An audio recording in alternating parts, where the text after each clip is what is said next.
Naam mtazamaji, karibu tena Bongo9. Na leo mezani kwetu tumekuandalia bonge moja la stori ambalo linamhusu Jonathan Soa. Kama ambavyo tunafahamu, basi siku za hivi karibuni watu wengi wamekuwa wakizungumza mambo mengi sana kumhusu Jonathan Soa, ikiwemo suala la nidhamu ya Jonathan Soa. Sasa sisi kama Bongo9 katubidi tuweze kuingia msituni kutafuta data ili tuweze kufahamu ni kitu gani ambacho kinamsibu Jonathan Soa, na baada hapo basi tuweze kuletea wewe mpenzi mtazamaji wa Bongo9. Na kabla sijaendelea, basi ningependa nikukumbushe mpenzi mtazamaji wa Bongo9 uweze kusubscribe channel yetu, lakini pia ukae nami mwanzo mpaka mwisho wa hii video.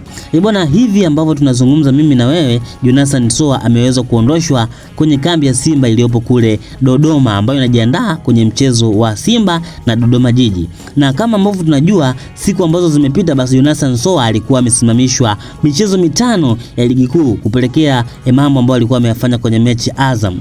Sasa baada ya kuondoshwa kambini, watu wengi wamekuwa wakizungumza mambo mengi sana kuhusiana na swala zima la Jonathan Soa.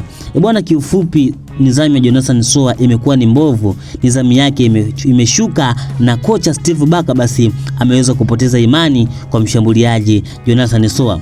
Lakini pia kuna baadhi ya mambo ya ndani kabisa, vitu vya ndani ambavyo sisi kama Bongo9 tumeweza kuvipata kutoka kwenye vyanzo vyetu vya uhakika, ni kwamba Jonathan Soa amekuwa ni mtu ambaye anavujisha mipango ya Simba, anavujisha mipango ya timu, hususan kuelekea mchezo wa watani wa jadi, mchezo kati ya Simba na Yanga. Sasa baada ya kufanya mambo kama haya, viongozi wa Simba imebidi wamtoe kambini kwa sababu anaweza kuwaharibia mipango yao kuelekea mechi ya watani wa jadi, mechi kati ya Simba na Yanga. Na ukizingatia basi timu ya Simba amekuwa ni muanga na amekuwa akifungwa mara kwa mara na Yanga pale ambapo anakutana na timu ya Yanga, na ndio maana wameamua kuweza kumuondoa kambini Jonathan Soa. Lakini haya ni mambo unaweza kusema kwamba uongozi wa Simba wenyewe umeweza kuyataka, kwa sababu hata kabla Jonathan Soa hajaweza kusajiliwa na timu ya Simba, nidhamu yake ilikuwa inajulikana. Amekuwa ni mtu ambaye alikuwa na nidhamu mbovu sana. Ukiangalia kwenye mechi kati ya Yanga na Singida, mechi ya finali ya kombe la Azam Sport Federation Cup, basi Jonathan Soa alikuwa ni mtu ambaye ameonyesha nidhamu mbaya kabisa. Ukiachana na hilo, kuna tukio ambalo Jonathan Soa aliweza kulifanya, tukio la kuatia dole ya mashabiki, kuonyesha dole la kati mashabiki. Hili lilikuwa ni tukio baya sana kwa Jonathan Soa, lakini mashabiki wa Simba pamoja na uongozi waliweza kumsajili Jonathan Soa na kusema kwamba kwenye issue nzima ya nidhamu basi ataitumia nidhamu ya Kibu. Ili swala limekuwa likiwatafuna sana mashabiki pamoja na viongozi wa Simba, kwa sababu ilionekana mapema kabisa Jonathan Soa hana nidhamu, na ndio maana klabu ya Yanga kiongozwa na mwenyekiti wake Engineer Hersi Said hawakutaka kabisa kuweza kumsajili Jonathan Soa, kwa sababu walikuwa wanajua kwamba nidhamu ya Jonathan Soa always ni nidhamu mbovu. Kwa hivyo basi viongozi wa Simba waliweza kusukuma kete mbovu kwa kumsajili Jonathan Soa. Sasa nini cha kufanya? Ukiangalia mkataba ambao ameweza kusaini Jonathan Soa ni mkataba ambao una thamani kubwa sana. Kwa hivyo basi timu inaweza kuingia hasara pale ambapo itaamua kuvunja mkataba wake, kwa sababu Jonathan Soa ambaye amekuwa ni mtu ambaye amekosa nidhamu. Hata hivyo viongozi wa Simba wameamua kufanya kikao na Jonathan Soa, kikao cha nidhamu, ili waweze kumhoji baadhi ya vitu, na kikao hicho kimeweza kuahirishwa baada ya wajumbe tofauti wa bodi kuto kuwepo maeneo husika, yani maeneo ya jiji la Dar es Salaam, na inavyoonyesha Jonathan Soa anaweza kukosa mchezo wa watani wa jadi kati ya Simba na Yanga, kwa sababu hivi tunavyozungumza mimi na wewe ameweza kusimamishwa kinidhamu. Lakini Jonathan Soa mwenyewe aliweza kusema kwamba tatizo ambalo nalipata pale Simba ni lipo kwa kocha, yani yeye na kocha ni watu ambao hawana maelewano mazuri. Lakini pia alisema kuna baadhi ya viongozi wanamzingua bwana Jonathan Soa. Hayo ndo alikuwa malalamiko ya Jonathan Soa kwa uongozi pamoja na kocha mkuu wa timu ya Simba bwana Steve Barker. Lakini sisi kama mashabiki wa Simba na sisi kama mashabiki wa Yanga tunaona kocha wa Simba Steve Barker amekuwa ni mtu ambaye amefanikiwa kuweza kuibadilisha timu ya Simba na kuwa ni timu ambayo ni nzuri toka amefika. Of course timu ya Simba inacheza vizuri sana ukilinganisha na vile ambavyo ilikuwa inaongozwa na watu wengine, akiwemo Dimitar Pantev aka Matatu na Suleiman Matola ambaye aliongoza kwenye takribani mechi 3. Kwa hivyo basi madai ya Jonathan Soa sidhani kama yatakuwa ni ya kweli, kwa sababu anasema kwamba yeye hana maelewano mazuri na Steve Barker. Na hata ukiangalia kiundani ni vibaya sana kwa Jonathan Soa yeye kuweza kuita waandishi wa habari na kuongea nao, yeye kuweza kuingia live kuongea mambo ambayo yanahusu klabu, na kama ambavyo tunafahamu basi mambo yote ambayo yanahusu klabu yanatakiwa kuzungumzwa na msemaji wa klabu, na msemaji wa klabu ya Yanga ya Simba ni bwana Ahmed Ali. Lakini katika engo nyingine timu ya Simba inaweza kuathirika kwa kumkosa Jonathan Soa kuelekea mechi ya watani wa jadi, mechi kati ya Simba na Yanga, mechi ambayo itafanyika katika uwanja wa Amani Complex kule visiwani Zanzibar. Bwana, kama ambavyo tunafahamu kwa sasa timu ya Simba ina mastrika wawili, yani Suleiman Mwalimu ambaye kiufupi amekuwa ni mtu ambaye anaonesha kiwango kizuri kwa sasa, ana magoli 4 kwenye ligi kuu. Lakini striker mwingine ni Jonathan Soa, striker ambaye ana magoli 3 katika mashindano ya ligi kuu. Bwana, Jonathan Soa ni mtu ambaye anaweza kuonesha performance kubwa ukilinganisha experience yake na uchezaji wake ni mkubwa. Kwa hivyo kuelekea mechi ya watani wa jadi, Jonathan Soa endapo atacheza basi anaweza kuwasaidia.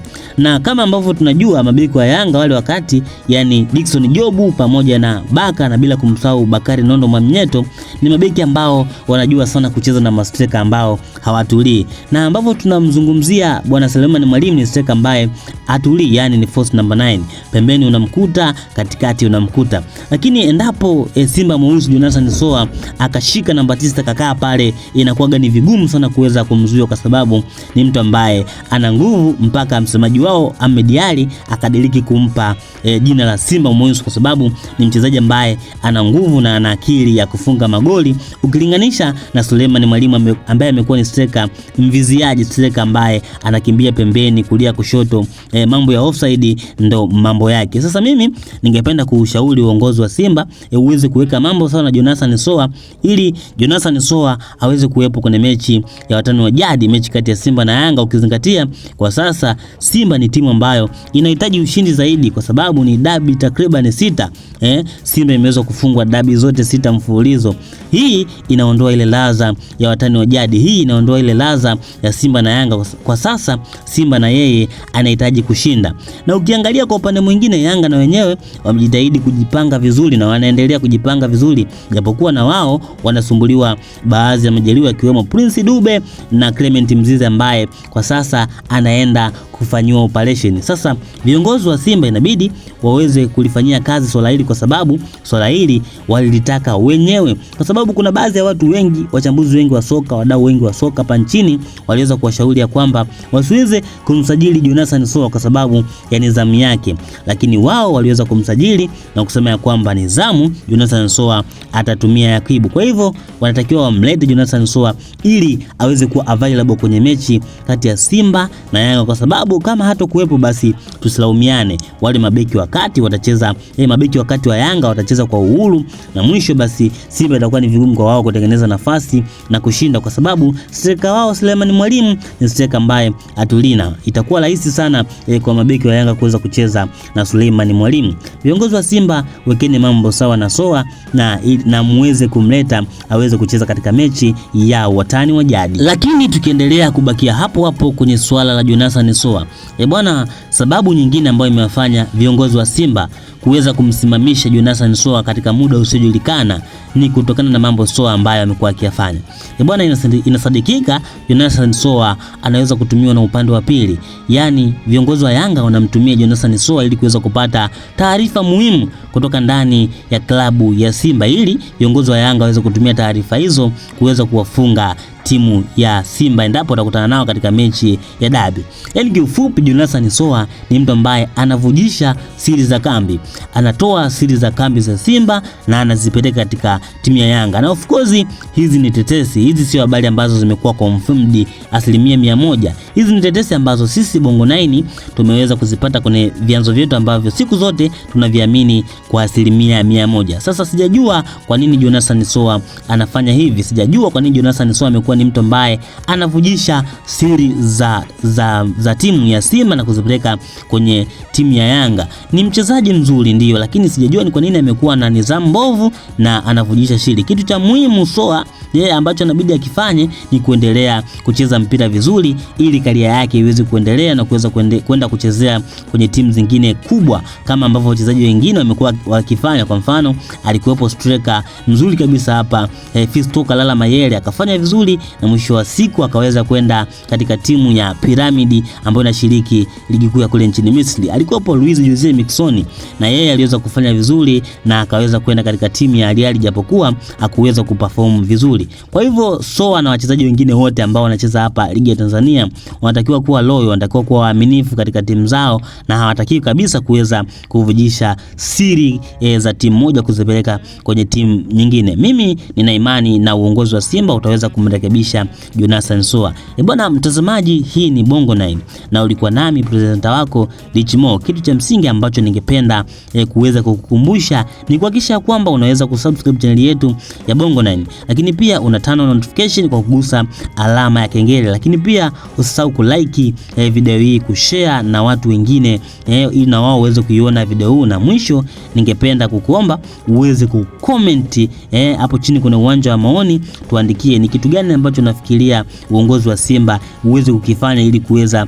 kumcontrol Jonathan Soa. Andika hapo chini kuna uwanja wa maoni, kwa sababu siku zote mpenzi mtazamaji, support yako ni nzuri na support yako ni faida kubwa sana kwa upande wetu, na hii itatuendelea kutupa moyo sisi tuendelee kukuletea habari tofauti za kimichezo kutoka nje ya Tanzania na ndani ya Tanzania, na habari kama hizi za kina Jonathan Soa.